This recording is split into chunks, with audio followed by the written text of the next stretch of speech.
Thank you sir. કેમ છો? એકદમ મજામાં મજામાં. મજામાં હોવું એટલે શું? સર બેઝિકલી ફિઝિકલી અને મેન્ટલી જે સુખ અથવા આનંદનો અનુભવ થાય છે એને આપણે મજામાં છું એવું કહીએ છીએ. અચ્છા, આપનો પરિચય આપો. મારો કોડ એબીસી છે. મેં એમએસ યુનિવર્સિટીમાંથી મિકેનિકલ એન્જિનિયરિંગ કર્યું છે. ત્યારબાદ પિતાજી સાથે 6 મહિના ઝીરો બજેટ નેચરલ ફાર્મિંગ કરેલી છે. છેલ્લા 2.5 વર્ષથી સ્ટેટ ટેક્સ ઇન્સ્પેક્ટર તરીકે હું ઘટક કક્ષાએ રજિસ્ટ્રેશન, રિટર્ન સ્ક્રુટિની અને ઇન્કમ એનાલિસિસની કામગીરી કરું છું. નવરાશની ક્ષણોમાં વિપશ્યના મેડિટેશન કરવું અને કૃષ્ણ ભક્તિ પર કવિતાઓ લખવી આ મારા રસના વિષયો છે. લાસ્ટ ઇન્ટરવ્યુ આપ્યું હતું જીપીએસસી? Yes sir. કેટલા માર્ક છે? 55 માર્ક સર. વિપસ્યના મેડિટેશન અને બીજા મેડિટેશનમાં શું ફરક છે? વિપશ્યના મેડિટેશન જે છે જેવું છે એનો સ્વીકાર કરવા સાથે સંલગ્ન છે. જ્યારે અલગ અલગ મેડિટેશનની અંદર અલગ અલગ જે કોઈ મૂર્તિ છે, પ્રાર્થના છે, ઉપાસના છે એની ઉપર ફોકસ કરવામાં આવે છે. વિપશ્યનાની અંદર બ્રીથિંગ પેટર્ન છે એને કંટ્રોલ કરવામાં આવતી નથી. જ્યારે આપણે યોગ છે, પ્રાણાયામ છે એમાં બ્રીથિંગ પેટર્નને આપણે કંટ્રોલ કરીએ છીએ અને પછી ધ્યાન કેન્દ્રિત કરીએ છીએ. વસ્તુ તો એકની એક જ છે ને? સર બેઝિક ડિફરન્સ એવું છે કે વિપશ્યના એ બિન સાંપ્રદાયિક છે, જ્યારે કોઈ અલગ અલગ મેડિટેશન ટેકનિક છે એમાં કોઈ એક ઈશ્વર છે એને સ્વીકારવામાં અંતિમ ગંતવ્ય સ્થાન કયું છે વિપસ્યનાનું કે અન્ય મેડિટેશનનું? Yes. અંતિમ ધ્યેય શું છે? અંતિમ ધ્યેય મેન્ટલ પીસ અથવા તો મોક્ષ. પોતાની જાતને જાણવો યસ સર. અને ભગવાન પોતાની જાતમાં છે એનો અનુભવ કરવો. Yes sir. આ જ છે ને? યસ એકો સત વિપ્રા બહુધા વદતી. Yes sir. હે? તો પછી આવી જુદી જુદી થેરાપીની શું કામ જરૂર છે? કોઈ વ્યક્તિ છે એ સગુણ ઉપાસનાથી અંતિમ સત્ય સુધી જાય છે, કોઈ નિર્ગુણ ઉપાસનાથી જાય છે, કોઈ એક મેડિટેશનથી ત્યાં પહોંચે છે, કોઈ બીજી મેડિટેશનની. અલગ અલગ વ્યક્તિઓને અલગ અલગ જેમ ખોરાકની જરૂરિયાત હોય છે એવી જ રીતના અલગ અલગ ધ્યાન પદ્ધતિથી વ્યક્તિ અંતે તો એ અંતિમ સત્ય ઓકે, સુધી પહોંચે છે. તમે સમજી ગયા છો કે આ વસ્તુ સ્થિતિ શું છે, તમને ખ્યાલ છે. હવે તમે મને એ કહો કે આ બધી જ પદ્ધતિઓ જે છે એ સિદ્ધિ યોગ હોય કે સહજ ધ્યાન હોય કે કોઈમ્બતુર વાળા પેલા જગ્ગી વાસુદેવજીનું હોય કે વિપસ્યના હોય કે સિદ્ધિ યોગ હોય, આ બધા કે છે કે ઉપર જવું છે. હવે વહીવટમાં આ કોમન થિંગ શું છે? What is the common in administration? આના ઉપરથી વહીવટમાં આપણે શું શીખ લઈએ? સર વહીવટમાં આપણે સામાજિક કલ્યાણનો ઉદ્દેશ છે બ્યુરોક્રેટિક સિસ્ટમનો. તો આપણે અલગ અલગ મેથડને ફોલો કરીને લોકોનું કલ્યાણ કેવી રીતના થાય એ ઉદ્દેશ છે. આને ક્યાં બંધારણમાં સ્થાન છે? સર ભારતીય બંધારણનો ભાગ 4 ડીપીએસપી એની અંદર કલ્યાણકારી રાજ્યની ભાવના છે જેની અંદર સ્થાન છે. અચ્છા, આ તમે એનાલિસિસ કરો છો, ઇન્કમનું એનાલિસિસ કરો છો? Yes sir. એટલે વેપારીઓનું ઇન્કમ કે જીએસટીની ઇન્કમ? જે યુનિટ ઓફિસ છે અમારી કચેરી તેની income. તમે યુનિટ નીચે રજીસ્ટર થયેલા વેપારીઓ યસ સર. એની ઇન્કમ એની એનાલિસિસ યસ સર. શું તમારે એનાલિટિકલ સ્ટડી શું કહે છે? સર અમારી જે યુનિટ ઓફિસ છે એમાં ટોપ પોઝિટિવ 5, ટોપ નેગેટિવ 5 એ ડીલરમાં વધારો ઘટાડો થાય છે, શા કારણે વધારો ઘટાડો થાય છે એના આધારે એનાલિસિસ કરવામાં આવે છે. ફોર એક્ઝામ્પલ કોઈ 5 ટોપ ડીલર છે એની આવકમાં ઘટાડો થયો છે તો શા કારણે ઘટાડો થયો છે, એકાએક વધારો થયો છે તો શા કારણે થયો છે, જેના કારણે ટેક્સ ઇવેઝન છે, બોગસ બિલિંગ છે, આવી પ્રવૃત્તિને અટકાવી શકાય છે. પણ આ તમારા ત્યાં જીએસટીમાં એક સિદ્ધાંત મને આમ સમજાતો નથી કે વેપારીએ જાતે જ પોતાની કોમોડિટીનો કેટલો વેપાર થયો એ બતાવવાનું આવે છે. એ વેપારી ઉપર છે. Yes sir. એ બતાવે અને તમે માની લો કે આટલો વેપાર થયો. એ તો કેવી રીતે રીંગણા લઉં 1-2 લેને ભાઈ 10-12 એના જેવું થયું આ તો. સર વેપારી છે એ રિટર્ન ફાઇલ કરે છે, એનો જે પ્રોપર ઓફિસર હોય છે રિટર્ન સ્ક્રુટિની કરતા હોય છે. એ યોગ્ય છે કે એમાં ખામી રહેલી છે એ ચેક કરે છે અને એના આધારે વેરીફાઈ કરી શકાય છે કે વેપારીએ કેટલું જે ઇન્કમ છે, પ્રોફિટ છે દર્શાવેલો છે. વેપારીઓની સારી બાબતો પણ ઘણી હશે. Yes sir. એવું નથી કે બધા વેપારીઓ એક સરખા જ હોય. એના ઉપરથી કઈ તમને કવિતાનો વિષય સૂચે છે? ટૂંકમાં વેપારીઓ જે સારી કે ખરાબ જે કોઈ બાબત હોય. સર જીએસટી ની અંતર્ગત મોટાભાગનું જે ખોટું કામ કરે છે 2 થી 3% છે. એની સામે સાચા વેપારીઓની સંખ્યા 97 થી 98% છે. જો એના ઉપર એક કવિતા લખવાની છે એ બાબતે આપ પૂછો છો હા. તો કહી શકાય કે મારી દ્રષ્ટિએ એક કવિતા આ સેન્સમાં છે કે છે દુનિયાની અંદર ઘણા સારા લોકો, ખરાબ પણ છે. આ દિશામાં મને સાચી દિશા હે પ્રભુ, સમજવાની તું આપજે. બરોબર. કયું ફોર્મેટ ગમે કવિતામાં? સર હું કોઈ એક છંદ અથવા તો એને અનુકૂળ થઈને લખવામાં નથી અનુકૂળતા મને રહેતી. નહીં, ગઝલ ગમે, ગીત ગમે, છાંદસ ગમે? સાંભળવામાં સર ગઝલ, પણ હું એ ફોર્મેટમાં લખતો નથી. અચ્છા. ક્યાંય કામમાં આવ્યું છે બી મિકેનિકલ? ઇન્કમ ટેક્સમાં ક્યાંય કામમાં લીધું હોય? Yes, અરે sir. જીએસટીમાં? Yes sir. હમણાં અમારે રેડની કામગીરી હતી, હા. જેમાં અમારે ફેરસ મેટલ સ્ક્રેપના ધંધા સાથે ત્યાં રેડ કરવાની હતી. તો ત્યાંની ફિનિશ ગુડ શું છે, રો મટીરિયલ શું છે, સેમી ફિનિશ ગુડ શું છે, એ વગેરે જાણવું, એનો સ્ટોક, એનો કેવી રીતના ઉપયોગ થાય છે, એ બાબતે આ અમને મિકેનિકલની કામગીરી છે એ મદદપૂર્ણ રહી હતી. તો તમને એમ લાગે છે કે મિકેનિકલ એન્જિનિયર કર્યું એ બરોબર જ કર્યું છે કે બરોબર નથી કર્યું? સર મારી દ્રષ્ટિએ મિકેનિકલ કર્યું છે એ ખૂબ જ યોગ્ય છે. આ સિવાય જે જીએસટી ની અંદર ટેક્સટાઇલ છે, સિરામિક છે, અથવા તો જે સેન્સિટિવ કોમોડિટી છે જે એન્જિનિયરિંગ સાથે સંકળાયેલી છે અને જેને વિશેષ રીતે સમજી શકાય છે. પણ આસિસ્ટન્ટ કમિશનર ટ્રાઇબલ ડેવલપમેન્ટમાં ક્યાં કામમાં લાગશે કદાચ તમને જીએસટી ન મળ્યું તો? Yes sir. સર એન્જિનિયરિંગની અંદર અમે ટીમ વર્કથી કામ કરતા હોઈએ છીએ, કોર્ડિનેશનથી કામ કરતા હોઈએ છીએ, કમ્યુનિકેશન સ્કિલ અમારી ડેવલપ થાય છે, પ્રોબ્લેમ સોલ્વિંગ જે એનાલિસિસ કરવાની મેથોડોલોજી છે, આ દરેક વસ્તુ કોઈ પણ યોજનાને લાગુ કરવા માટે એનું ઇફેક્ટિવ ઇમ્પ્લિમેન્ટેશન. એવી કઈ બે ચીજો છે કે જેથી અમારે તમને સિલેક્ટ ન કરવા? એવી કોઈ બે ચીજો? સર એ અમારી વ્યક્તિગત હોઈ શકે. ફોર એક્ઝામ્પલ, કોઈ મને પેલા ગુસ્સો બહુ આવતો તો એને હું ધીરે ધીરે કંટ્રોલ કરું છું, તો આ એક હોઈ શકે. બીજું, મારો અધીરાય એટલે કે ધીરજ ઓછી હોવી, આ એક સ્વભાવ છે જેના કારણે મને સિલેક્ટ ના કરી શકાય. પણ આ બંનેમાં હું આ ગાડી ક્યાં જાય છે? પ્રોગ્રેસ કરી રહ્યો છું. આ ગાડી ક્યાં જઈશ? સર અત્યારે જોઈએ તો ટેબલની સાપેક્ષે એ સ્થિર છે, પરંતુ આને જે અપિયરન્સ છે એના મુજબ એ કહી શકાય કે એક બ્યુરોક્રેટ્સની ગાડી છે. અને એ સેન્સમાં કહીએ તો એ સામાજિક વેલફેર જે છે એ દિશાની અંદર આ કામ કરવા માટે જઈ રહી છે. તમારા મિત્રો શું કહે છે તમારા વિશે?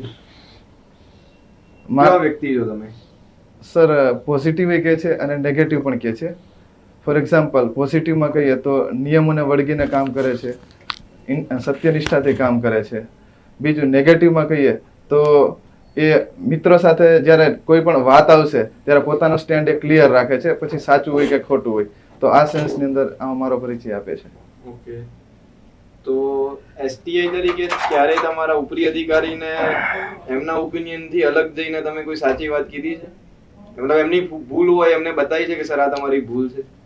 સર ઇન્કમ એનાલિસિસની અમારે જ્યારે કામગીરી થતી હોય ત્યારે એ જે પદ્ધતિઓ સજેસ્ટ કરે છે એના કરતાં કમ્પ્યુટરનું મારું નોલેજ સારું હોવાથી હું બેસ્ટ પોસિબલ મેથડ સજેસ્ટ કરું છું અને સાહેબ સહમત પણ થાય છે એ મેથડ સાથે. ક્યારેક એવું બન્યું છે ખરું કે તમારા સરનો ઓપિનિયન અલગ હોય અથવા એ ખોટા જ હોય અને તમે એમને દિશા ચીંધી હોય અથવા એમનું ધ્યાન દોર્યું કે સર નહીં આ તમારી ભૂલ છે, આવું બન્યું છે?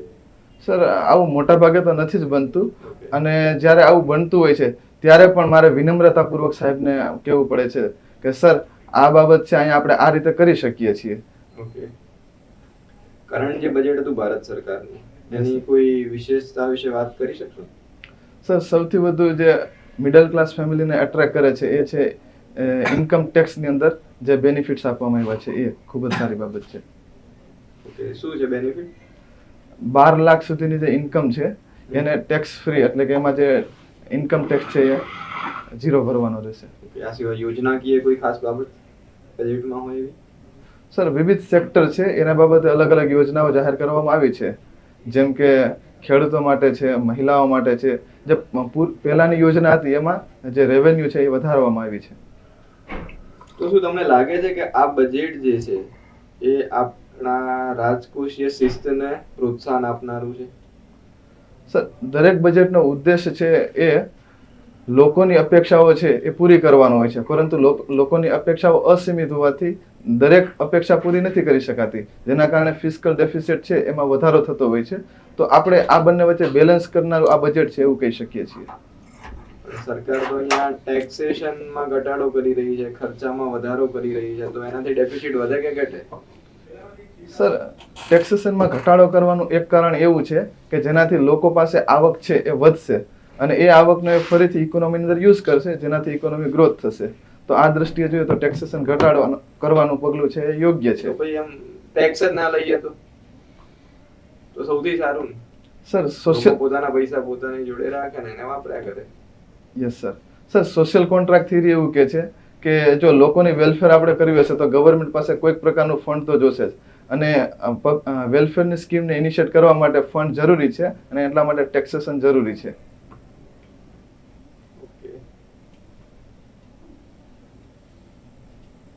પ્રાકૃતિક કૃષિની તમે વાત કરી તો એમાં કેવી રીતે તમે શું કરો છો પ્રાકૃતિક કૃષિ અંતર્ગત? સર એમાં મેં વેજીટેબલ્સ ડેવલપ કરેલા હતા. ટમેટા છે, રીંગણા છે, ગુવાર છે, ભીંડો છે, જેના માટે જીવામૃત અને બીજામૃત આ બે એલિમેન્ટ્સનો મેં ઉપયોગ કરેલો હતો. તો એમાં ક્વોલિટીમાં ટેસ્ટમાં કોઈ ફરક લાગ્યો હતો? ટેસ્ટમાં ફરક લાગે છે સર, બટ ક્વોલિટી છે જેમ કે એની શેપ, સાઇઝ એ અનઇવન હોય છે, એટલે એની નેગેટિવ પ્રોજેક્શન છે. અને મતલબ કહેવાય ને કે રોગ પ્રતિકારક શક્તિ કેવી હોય છે? રોગચાળો એમાં લાગવાની શક્યતા ખરી કે નહીં? રોગચાળો લાગવાની શક્યતા ઇનિશિયલ ધોરણે ખૂબ વધારે હોય છે, કારણ કે આપણી આસપાસના ખેડૂતો છે એ કેમિકલ ફાર્મિંગ કરે છે. એનો જે પેસ્ટ અટેક છે આપણે જે ગ્રોથ કરીએ છીએ ત્યાં લાગુ પડશે જ. એટલે આપણે જો રોગ પ્રતિકારક શક્તિ સામે રક્ષણ મેળવવું હોય તો આના માટે FPO એટલે કે મોટું સંગઠન બનાવી અને પછી ખેડૂતોએ આ ખેતીને અપનાવી જોઈએ. છે અત્યારે આ દિશામાં સરકારે કોઈ પ્રયત્નો કર્યા છે FPO બનાવવા માટે? કોઈ ટાર્ગેટ કે એવું નક્કી કર્યું છે? યસ સર, આ દિશાની અંદર અલગ અલગ FPO ગુજરાતમાં પણ કાર્યરત છે. જેમ કે ભાવનગરની અંદર FPO નું ખૂબ સારું દ્રષ્ટાંત છે. કચ્છની અંદર ભચાઉ અને આસપાસનો વિસ્તાર છે ત્યાં પણ FPO ખૂબ સારી કામગીરી કરી રહ્યા છે. FPO બનાવવા સામે ચેલેન્જીસ શું લાગે તમને? સૌપ્રથમ તો સર ખેડૂતો છે એને સાથે મળીને કામ કરવું એક સૌથી મોટો ચેલેન્જ છે. એમને આ દિશાની અંદર સમજણ આપવી કે પ્રાકૃતિક ખેતી કરવા માટે એક સંગઠન હોવું જરૂરી છે. આ બે મોટા ચેલેન્જ છે. મહાકુંભ વિશે કદાચ તમે વાંચ્યું હશે, જાણ્યું હશે, તો આ પ્રકારની જે ઇવેન્ટ છે એના વિશે તમારો શું ઓપિનિયન છે? થવી જોઈએ, ના થવી જોઈએ? યસ સર, મહાકુંભ ઇવેન્ટ છે એ થવી જોઈએ. એના 2 થી 3 રીઝન છે. પહેલું, આ એક યુનિટી ઇન ડાયવર્સિટીને રિફ્લેક્ટ કરે છે, જે ભારતની મૂળ વિભાવના છે. પ્લસ આના કારણે ભારતની ઇકોનોમી છે એ બૂસ્ટ થાય છે. તો આ 2 કારણોસર મહાકુંભ થવી જોઈએ. જેટલી ઇકોનોમી બૂસ્ટ થાય એના કરતા વધારે ખર્ચો તો એન્વાયરમેન્ટને જે લોસ થયો, ડેમેજ થયો એને રિપેર કરવામાં અથવા એની સામે એટલો ખર્ચો થશે. તો ઓલમોસ્ટ કોઈ ફાયદો નથી ઇકોનોમિકલ ટર્મમાં જોઈએ તો એવું મને લાગે છે. તમારું શું કહેવું છે? સર મારો આ દિશામાં એક અલગ મત છે. હું આપના મુદ્દાની રિસ્પેક્ટ કરું છું, બટ જે નાના લોકો છે, middle class, lower middle class છે, એમને આ મહાકુંભના કારણે ખૂબ મોટો ઇકોનોમિક અથવા તો એમ્પ્લોયમેન્ટ ઓપોર્ચ્યુનિટી મળેલી છે. પ્લસ જે ટ્રાવેલ છે, રેસ્ટોરન્ટ છે, હોટલ છે, એને બુસ્ટિંગ મળ્યું છે. સોફ્ટ પોલિસી તરીકે જોઈએ તો ફોરેન ટુરિસ્ટ છે એ આ મહાકુંભમાં આવે છે, જેના કારણે આપણી સોફ્ટ પાવરમાં પણ વધારો થયો છે. તો આ દ્રષ્ટિએ જોઈએ તો મહાકુંભ છે એ ઇકોનોમિક દ્રષ્ટિએ પણ એક સસ્ટેનેબલ માની શકાય છે. તો નેક્સ્ટ મહાકુંભ ક્યાં થવાના છે? અરે મહાકુંભ તો નહીં પણ કુંભ ક્યાં થવાના છે? સર મને યાદ નથી, માફ કરશો. કઈ જગ્યાએ થાય છે કુંભ? યસ સર, મહાકુંભ કુંભ છે એ નાસિકની અંદર છે, હરિદ્વાર છે, પ્રયાગરાજ અને ઉજ્જૈન, આ 4 સ્થળોએ થાય છે. ઓકે. એનું કોઈ હિસ્ટોરિકલ બેકગ્રાઉન્ડ વિશે કઈ માહિતી છે? Yes sir. નાસિકમાં કેમ થાય છે કુંભ? સર એના વિશે મને આઈડિયા નથી, માફ કરશો. ગુજરાતની અંદર આ પ્રકારની કોઈ ઇવેન્ટ થાય છે કુંભ જેવી, મતલબ માસ ગેધરિંગ થતું હોય? સર ગુજરાતની અંદર નિશ્ચિત સમયાંતરે થતી હોય પાછી મેળાના સંદર્ભમાં કહીએ તો ભવનાથનો મેળો, વોઠાનો મેળો દર વર્ષે થાય છે, પણ અમુક સમયગાળા પછી 8, 10, 12 કે 20 વર્ષ એવી એક ચોક્કસ સમય મર્યાદા છે. સર એના વિશે આઈડિયા નથી, મને માફ કરશો. ઓકે. ગુજરાતની અંદર ટુરિઝમને પ્રમોટ કરવા માટે સરકારે પ્રયત્નો કર્યા છે, થોડું ઘણું આપણને બૂસ્ટ પણ મળ્યું છે, પણ હજુ આપણું જે પોટેન્શિયલ છે એને આપણે યુટિલાઇઝ નથી કરી શક્યા, એવું તમને લાગે છે કે નહીં? હા સર, ચોક્કસ. કારણ કે આ દિશાની અંદર જે ઘણા પગલાઓ આપણે લઈ શકીએ છીએ. શું છે મતલબ કે શું લિમિટેશન છે અને ઓવરકમ કરવા માટે શું થઈ શકે? સર, લિમિટેશન આપણી પાસે જ્યોતિર્લિંગમાંનું એક જ્યોતિર્લિંગ છે, અથવા તો દ્વારકાધીશનું મંદિર છે, આ સિવાય અલગ અલગ રિલિજિયસ પ્લેસ છે, નેશનલ પાર્ક છે, plus UNESCO world heritage site છે. આ આપણા પોટેન્શિયલ છે. લિમિટેશનમાં વાત કરીએ તો આ માટે જે અવેલેબલ ઇન્ફ્રાસ્ટ્રક્ચર હોવું જોઈએ, જે ટ્રાન્સપોર્ટેશનની સુવિધા છે, રેસ્ટોરન્ટ, હોટલ, આ સુવિધા માટે ઓનલાઈન બુકિંગ અલગ અલગ ભાષાની અંદર થઈ શકે, આવા અલગ અલગ પ્લેટફોર્મ આપણે બનાવી શકીએ છીએ. આ બધું છે આમાં તો કઈ બાકી નહીં. દરેકની પોતાની, દરેક જે ટ્રસ્ટ છે, ટેમ્પલ ટ્રસ્ટ, એમની પોતાની વેબસાઇટ છે. એ સિવાય આપણું તોરણ ને ગુજરાત ટુરિઝમની પોતાની વેબસાઇટ છે, ત્યાં બધી જ માહિતી અવેલેબલ છે, એટલે એ તો કોઈ ઇશ્યુ નથી. પણ ક્યાંક કઈક લિમિટેશન તો છે કે જેનાથી આપણે જે પ્રોપર એને કેટર નથી કરી શકતા. સર, એક કારણ આવું હોઈ શકે કે આપણી પાસે જે વેબસાઇટ છે એ મોટાભાગે ગુજરાતી અથવા અંગ્રેજીમાં અવેલેબલ છે.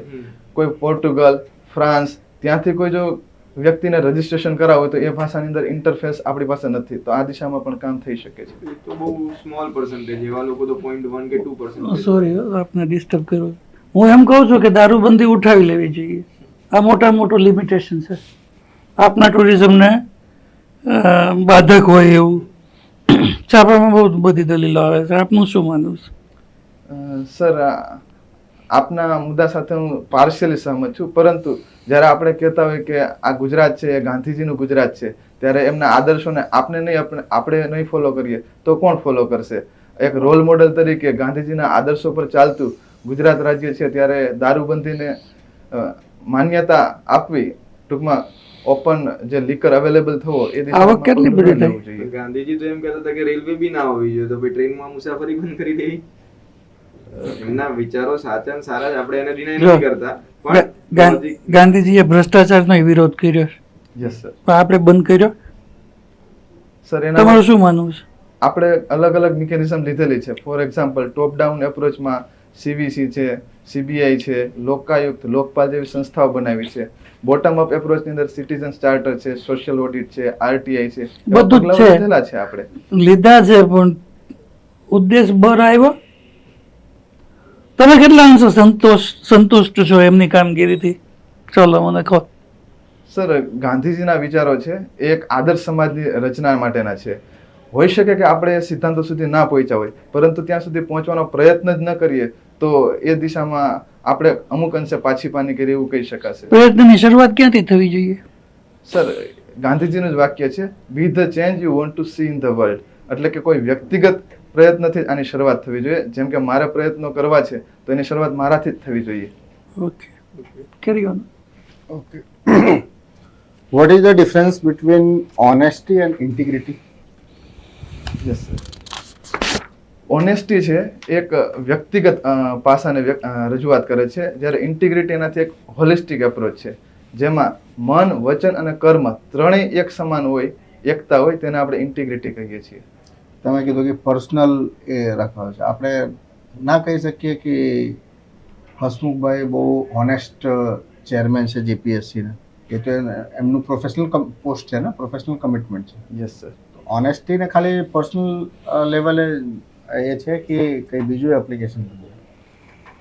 સર, આના માટે એક એક્ઝામ્પલ આપણે લઈએ તો વધારે સમજી શકાય. બરોબર. જેમ કે કોઈ વ્યક્તિ છે એ સમયસર ઓફિસે આવે છે તો આપણે એને કહી શકીએ કે એ પ્રામાણિક છે. પરંતુ જો કોઈ વ્યક્તિ છે સમયસર ઓફિસે આવતા પોતાનું કામ પૂરું કરવા માટે મોડે સુધી પણ કામ કરે છે, તો આપણે એને સત્યનિષ્ઠ છે એ દિશામાં કહી શકીએ. હજુ સારું એક્ઝામ્પલ આપી શકો? ના ના ના, તમે કંટ્રોવર્શિયલ આન્સર આપો છો. તો પ્રામાણિકતા એટલે શું? પ્રામાણિકતા એટલે નિયમોને ફોલો કરવું. જે ફોર એક્ઝામ્પલ સિવિલ સેવાના નિયમો છે, એઝ અ બ્યુરોક્રેટ તરીકે હું ફોલો કરું છું તો એ મારી પ્રામાણિકતા છે. પરંતુ લોકોના કલ્યાણ માટે હું એનાથી પણ આગળ વિચારું છું તો એ મારી ઇન્ટિગ્રિટી હોઈ શકે, આવું મારું વ્યક્તિગત માનવું છે. ધારો કે હું ઓફિસ માટે નીકળ્યો અને રસ્તામાં એક્સિડન્ટ થઈ ગયો, કોઈ બીજાનું, હું એને હેલ્પ કરવા માટે ઊભો રહી ગયો, ઓફિસ મોડો પહોંચ્યો, તો ઓનેસ્ટ નથી કે પ્રમાણિક નથી? સર આ દિશામાં ઓનેસ્ટ ના હોવું એવું તો નથી, પરંતુ હા, હા એટલે તમારે કહેવા મુજબ ઓફિસ લેટ આવો એટલે ઓનેસ્ટ નથી. સર આ દિશાની અંદર જે સાચી હકીકત છે એ ઉપરી અધિકારીને જાણ કરવી કે આ કિસ્સાના કારણે હું ઓફિસે લેટ પહોંચ્યો છું, તો એ પ્રામાણિકતા જ છે. અચ્છા, જો. હું કચેરીમાં મોડે સુધી કામ કરું છું, રાતના 8-9 વાગ્યા સુધી. Yes sir. તો હું બીજી કોઈ અપેક્ષા માટે નહીં કરતો હોય એની શું ખાતરી? સર એની કોઈ આપણે કોઈ આંકડાકીય અથવા તો દસ્તાવેજના રૂપમાં ખાતરી ન લઈ શકીએ, પરંતુ એ એક પર્સનલ બિલીફ અથવા તો વ્યક્તિગત મૂલ્યો છે એનો પ્રશ્ન છે અને એની ખાતરી નથી થઈ શકતી. Okay. આપણે entropy and second law of thermodynamics એના વિશે જણાવો. What do mean by entropy? Yes sir. કોઈ પણ સિસ્ટમ છે એની અંદર રહેલા અવ્યવસ્થાના માપને એન્ટ્રોપી કહે છે. અને સેકન્ડ લો ઓફ થર્મોડાયનેમિક્સ એવું કહે છે કે કોઈ ક્લોઝ સિસ્ટમ હશે એમાં એન્ટ્રોપી ક્લોઝ નહીં, કોઈ પણ સિસ્ટમ હશે તેમાં અવ્યવસ્થાનું માપ હંમેશા વધશે જ, એ ક્યારેય ઘટશે નહીં. આ સેકન્ડ લો ઓફ થર્મોડાયનેમિક્સ કહે છે. એન્થાલ્પી એટલે શું? કોઈ સિસ્ટમ છે તેમાં રહેલી ઉર્જા એની ક્ષમતાને એન્થાલ્પી કહે છે. ઓકે.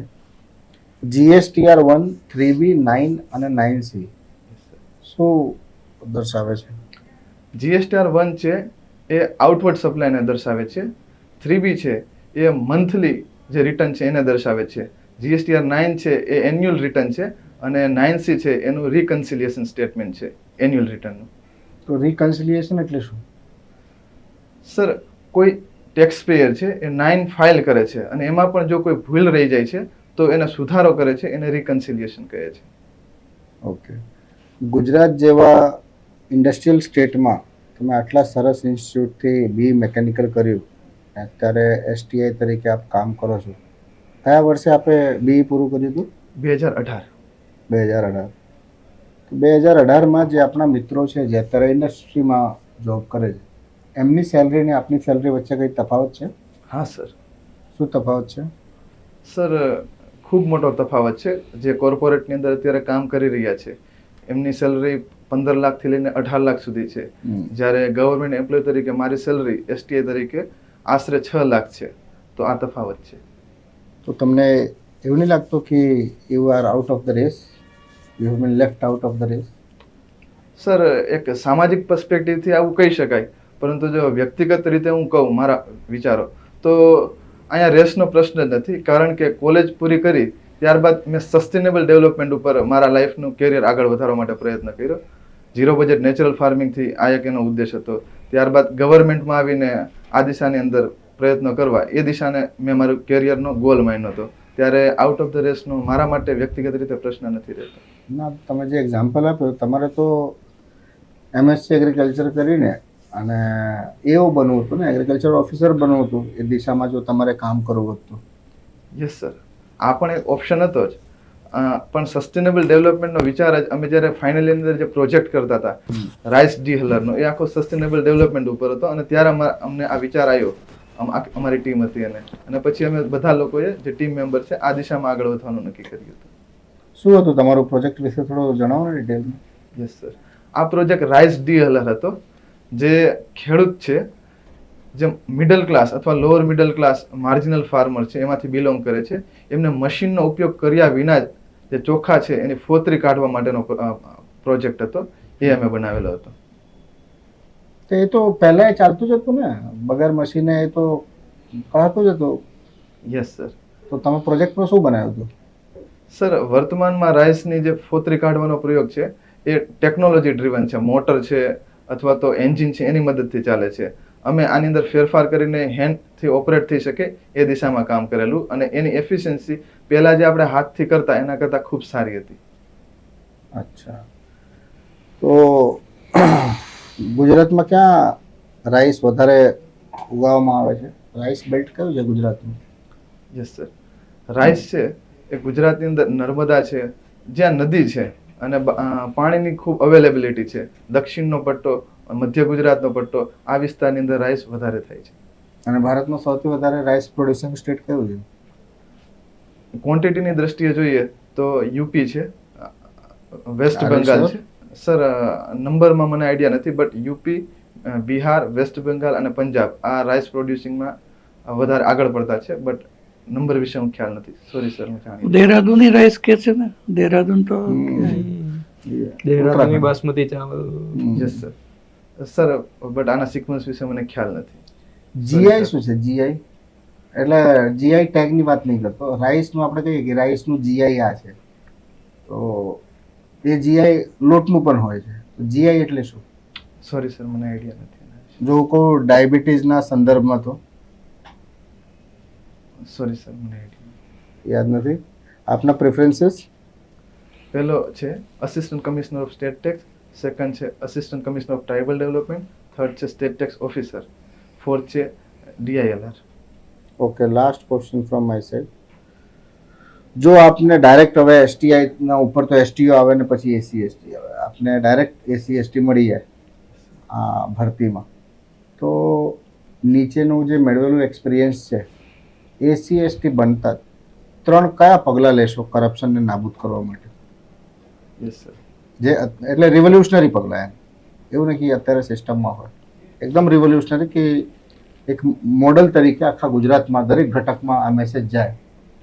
યા કોડ 001 એ જે સ્ટેપ્સ લીધા છે એને આખા ગુજરાતમાં અપ્લાય કરવું. Yes sir. Sir short term, long term બંનેની અંદર આપણે એપ્લિકેબલ કરી શકીએ છીએ.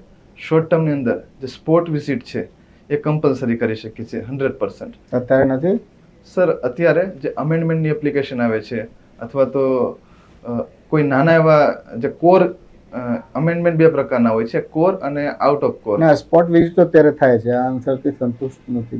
બીજા કોઈ પગલાં બતાવો. સર બીજા આપણે ઓફિસનું વાતાવરણ એ રીતના સેટ કરી શકીએ છીએ. એક એક્ઝામ્પલ સેટ કરી શકીએ છીએ ઘટકનું કે નો કરપ્શન ઝોન. જે ઓફિસ છે ત્યાંના તમામ કર્મચારીઓને આપણે એવું કહી શકીએ છીએ કે જો આ દિશામાં કોઈ પકડાશે અથવા તો બાતમી પણ મળશે તો એની તપાસ વસ્તુ કરવામાં મને કહો. આવશે. કઈ ઘટકમાં એવું લખેલું છે કે આ કરપ્શન ઝોન છે? સર એવું લખ્યું તો નથી 100%, બટ અહીંયા હું આપણા જે ભૂતપૂર્વ આપણા એક અધિકારી છે યુ સંગાયમ, એમને કહેલું કે પોતાના ઓફિસની બહાર જ એક બોર્ડ લગાવ્યું હતું કે keep no to bribe and keep your head high. આ પ્રકારનું બોર્ડ લગાવ્યું હતું. તો આ પ્રકારની એક કામગીરી થઈ શકે છે. કયા સ્ટેટના છે? સર સ્ટેટ વિશે આઈડિયા નથી, બટ એ સાઉથથી છે એટલો મને આઈડિયા છે. ચાલો, ત્રીજો પગલો, last. Sir long term measures કહી શકાય. દર વર્ષે વિભાગ તરફથી કયા કયા સજેશન્સ છે એ માટેની એક નોટિફિકેશન જાહેર કરવામાં આવતી હોય છે. તો આ દિશાની અંદર સંપૂર્ણ કચેરી છે એના ડિસ્કશન કરી એમની સાથે અને આપણે સજેશન મોકલી શકીએ છીએ.